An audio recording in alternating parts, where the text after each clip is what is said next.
ଶିଖରଙ୍କ ଛକା ନେଲା ଖେଳ ଦେଖୁଥିବା ଶିଶୁର ଜୀବନ। ଆଇପିଏଲ୍ ଇତିହାସରେ ପ୍ରଥମ ଥର ଘଟିଲା ଏହିଭଳି ଦୁର୍ଘଟଣା। ଆପଣମାନେ ବି ଜାଣିବାକୁ ଚାହୁଁଥିବେ ପୁରା ଖବର। ଭିଡ଼ିଓଟିକୁ ଲାଇକ୍ କରି ଚ୍ୟାନେଲଟିକୁ ସବସ୍କ୍ରାଇବ୍ କରିଦିଅନ୍ତୁ ଏବଂ ପାଖରେ ଥିବା ବେଲ୍ ଆଇକନ୍ଟିକୁ ଅଲ୍ରେ କ୍ଲିକ୍ କରିବାକୁ ବିଲକୁଲ ବି ଭୁଲନ୍ତୁ ନାହିଁ।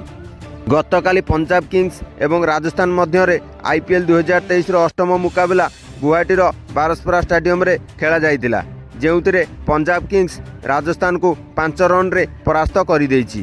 ପ୍ରଥମେ ଟସ୍ ଜିତି ରାଜସ୍ଥାନ ବୋଲିଂ କରିବାର ନିଷ୍ପତ୍ତି ନେଇଥିଲା।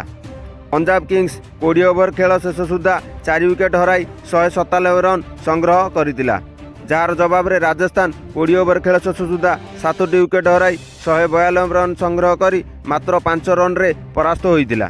ପଞ୍ଜାବ ପକ୍ଷରୁ 2 ଓପନର ପ୍ରଭସିମରନ୍ ସିଂ ଏବଂ ଶିଖର ଧାୱନଙ୍କ ଧୁଆନ୍ଧାର ବ୍ୟାଟିଂର ପ୍ରଦର୍ଶନ ଦେଖିବାକୁ ମିଳିଥିଲା। ପ୍ରଭସିମରନ୍ ସିଂ ମାତ୍ର 34ଟି ବଲ୍ ଖେଳି 60 ରନ୍ ଏବଂ ଶିଖର ଧାୱନ ମାତ୍ର 56 ବଲ୍ରେ 3ଟି ଛକା ଏବଂ 9ଟି ଚୌକା ସାହାଯ୍ୟରେ 86 ରନ୍ ସଂଗ୍ରହ କରିଥିଲେ। ଏଥିମଧ୍ୟରେ ଏକ ଖବର ସାମ୍ନାକୁ ଆସିଛି କି ଗତକାଲି ଖେଳ ଚାଲୁଥିବା ସମୟରେ ଶିଖର ଧାୱନଙ୍କର ଏକ ବିଶାଳ ଛକା ସିଧା ଯାଇ ଏକ ଶିଶୁର ଶରୀରରେ ବାଜିଥିଲା।